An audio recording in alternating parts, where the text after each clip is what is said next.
If you paid attention to my content, if not, please subscribe, it goes a long way. I've always wanted to buy a car. Then you know, just recently, I actually revisited Insomniac Spider-Man's 1 game, even having a whole review about it and going over how much I actually enjoyed the game 7 years later, because last time I played it, I was 12 when the game came out, and within the video, I said I was going to play the DLC for the game in the City Never Sleeps DLC extension pack, and well, I just finished the DLC. So here's my opinion. Catch me if you can.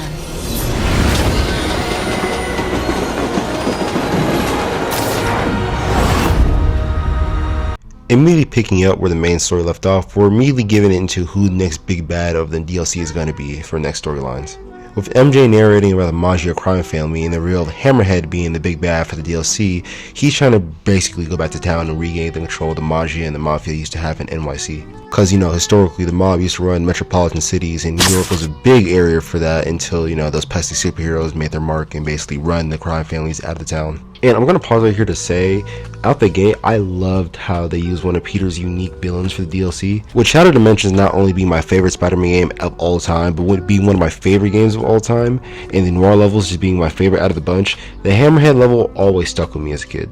I always liked it when the street level heroes have to face off against old school Italian mob bosses, the Scarfaces of the Rogues Gallery, so seeing Hammerhead again after 15 years later was really cool. I actually really found it as a cool treat. And it'd be crazy if he had to turn into some sort of weaponized super mech that goes against everything his character stands for, right? But wait, they wouldn't do that, right?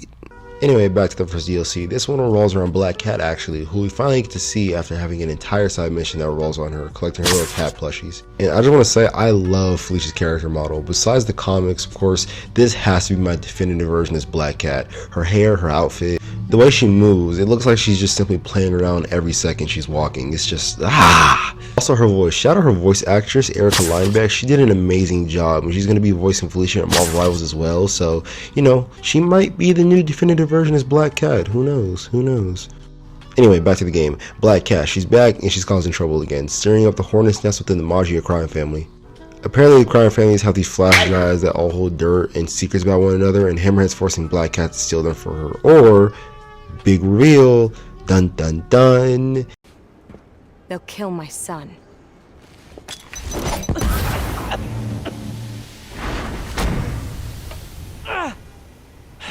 Wait, your son? Yep, Felicia is indeed a mother.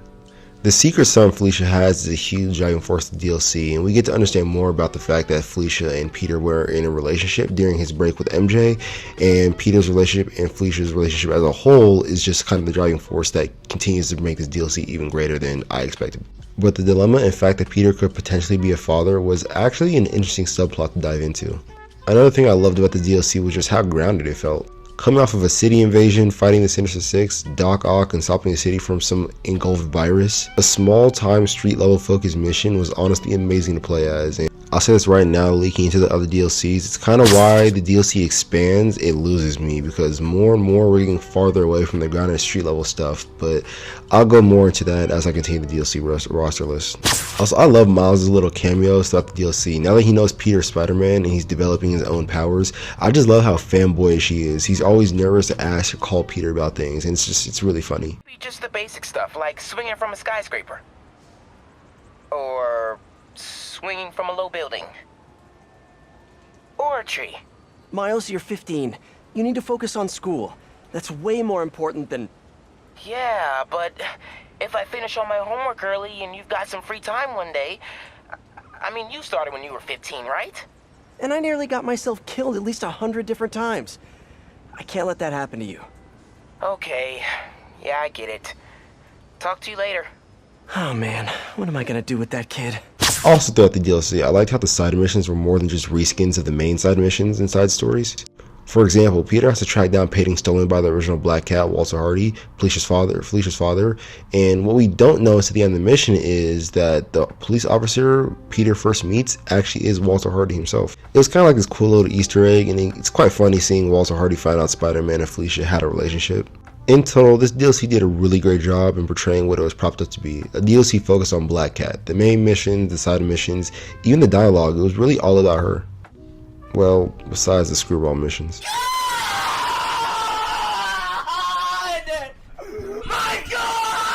And I think that's what I loved most about this DLC. It was grounded, it was street level, and it focused only on Black Cat, the Maggia, and Hammerhead. So when the last mission rolls around, we finally get to the shipment yard where we're led to believe that's where that's where Hammerhead is keeping Felicia's son. The story suddenly introduces what's next to be the catalyst for the rest of the DLC missions to come. Hammerhead is stealing Sable International weapons, and I'm truly conflicted about how I feel about this. I'll voice those opinions later on the second DLC, Turf Wars, but I'm just warning right now, it's not going to be that positive. Anyways, back to the main story DLC in the heist. When Peter enters the vault, it's revealed that everything was a lie. Felicia never had a son, and she was stringing Peter along the whole time so that she can get the last drive that was Hammerhead's, now holding the power of the Maggia crime family all in the palm of her hands. And I'm just going to say I love this twist because it's really in character for Felicia to manipulate Peter and lie to him, especially at this scale of a level. I mean, she would lie to him about her own name if it meant she'd get what she wanted. But also more so, I just love the dialogue that happens afterwards, where it's revealed that Hammerhead has set up her apartment to blow up. It just doubles down on how great of a person Peter is. After everything Felicia put him through, he's still going to go out of his way to try to save her life. It also helps push my Peter MJ agenda because Felicia and Peter will never work out in my opinion.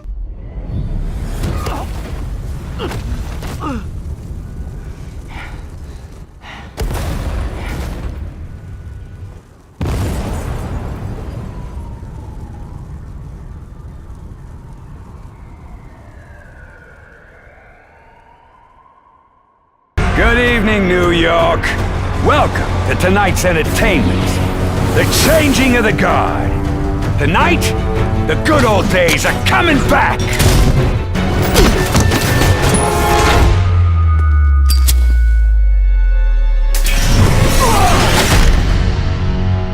Turf Wars. Out of all the DLC, all the three of them with the heist, Turf Wars, and Silver Lining, I think I like Turf Wars the most because ironically it's the shortest one and there's the least amount to do. In this one, it kind of just tells the story and that's all it really needs to do. In this one, the war against the Maggia and Hammerhead is ramping up. Hammerhead is using Sable weapons to overpower the Maggia, and Spider-Man has to stop him and just be in the middle of a whole gang war. But what this DLC really does is deep dive into the psyche and its whole crime fighting takes, not only on Spider-Man, but another supporting cast member that we've loved to grow on throughout the main story. As we see in the first mission, Spider-Man sends Yuri and a small team of cops into where Hammerhead is hiding. What we learn later on though is the team quickly got defeated and slowly one by one, Hammerhead kills each of the cops Yuri was working with, trying to teach her a lesson in fear. Thing is, I'm a gentleman. You'd have knocked. You could have come right in. No. But you had to go and sneak around. That's the problem with you new cops. No respect.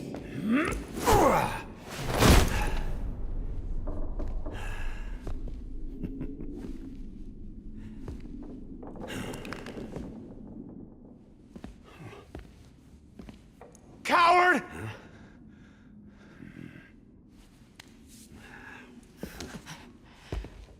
course, used to be. We earned your respect. You hit us, we hit back. Made you know your place. Gave you the fear. Hands behind your head! How about no? Captain, I'm sorry. Do it! Now! There it is. There's the fear. And it gives us the absolutely amazing scene of this fight between Peter and Hammerhead, and we see flashes of the fight through just gunshots and a lighter that it's just a great scene. It's a great scene, honestly. But it's revealed that one of the cops died, this leading Yuri down a dark path, and throughout the rest of the DLC, we're trying to find Hammerhead while also juggling Yuri's just self-destructive path, and it's honestly amazing. She's the best part about this DLC, truthfully. I love this DLC because 1, it takes place during all in one day, and 2, it has this grimy, cloudy atmosphere's look that we rarely see in the game.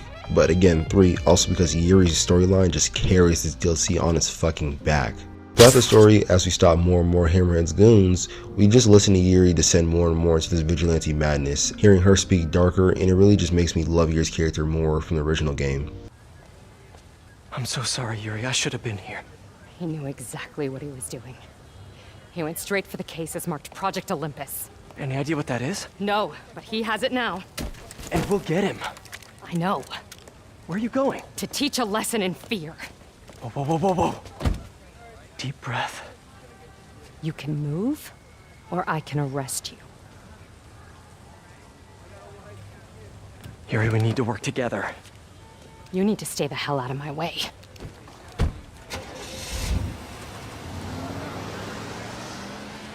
I also just love it when cops go rogue. The rogue cop characters never fail.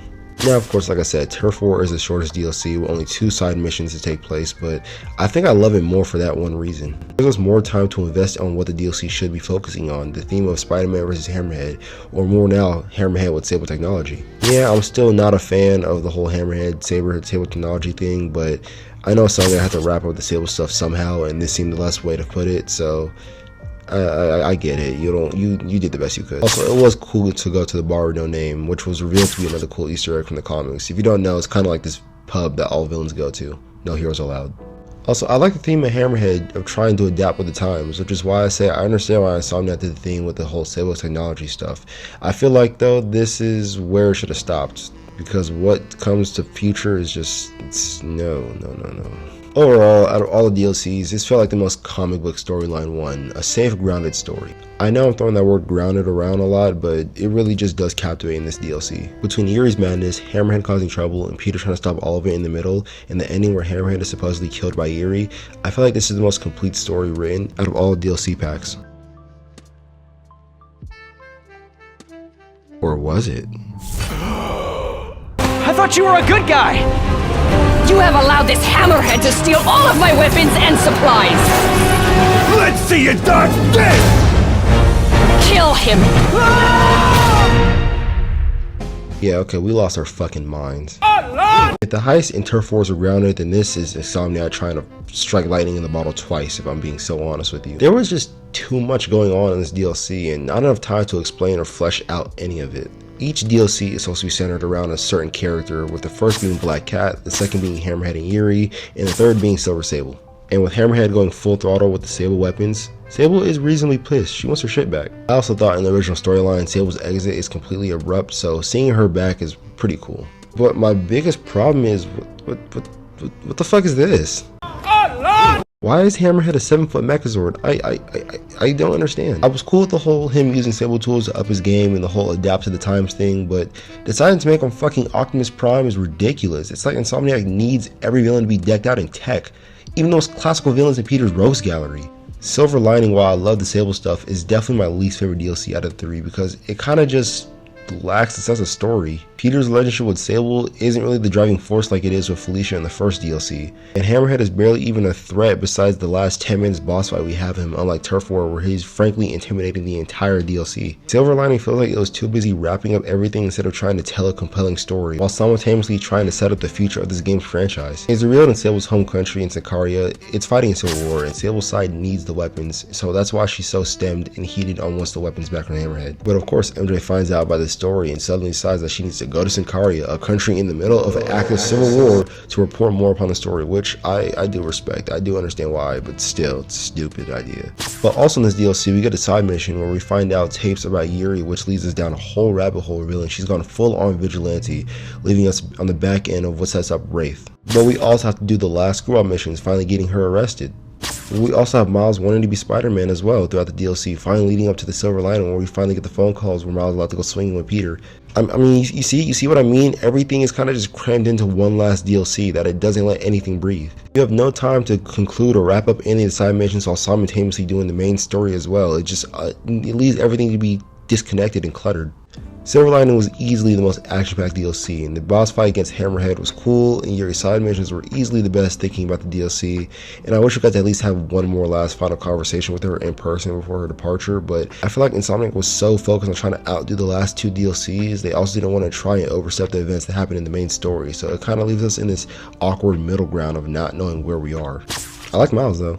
Besides Yuri, Miles is the second best part of this DLC, with him and the obvious setup of him becoming Spider-Man, which leads into his own game, which I will be making videos about once I finish playing it. Insomniac Miles I don't have a problem with. A lot of people do, but I really don't. I think game Miles is not only stronger than movie Miles, but I think overall he's a better hero than movie Miles as well. Granted, his swag is atrocious and needs some work.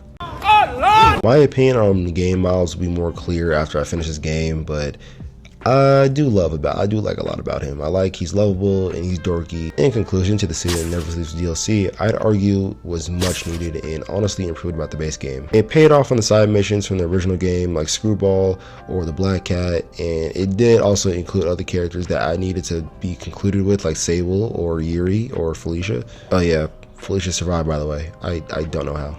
Felicia! It was a good wrap-up that made the base Insomniac game feel more completed and worth the right runtime and resume it has. And honestly, it was just good to be able to play Peter again with all my gadgets and skills maxed out. Revisiting Insomniac Spider-Man was great as it was 7 years ago, and I will be revisiting Miles Morales' game, and let me know if you guys want gameplay for it. Gameplay is not new to this channel, and it's just, I'm wondering if you guys want to see it or not. With that being said, I'm gonna let y'all go, and please like and subscribe. On me, house so big I feel lonely. Started in them women too clean. We drugs, we giving different mood swings. We kiss and fuck, but it ain't no strings. I don't never cuff, we do our own thing. Only trusting us, so I got my own thing. We been leading, I feel like a long drink. Speed it up, I wanna OD. They been take a truck, feel like it's floating.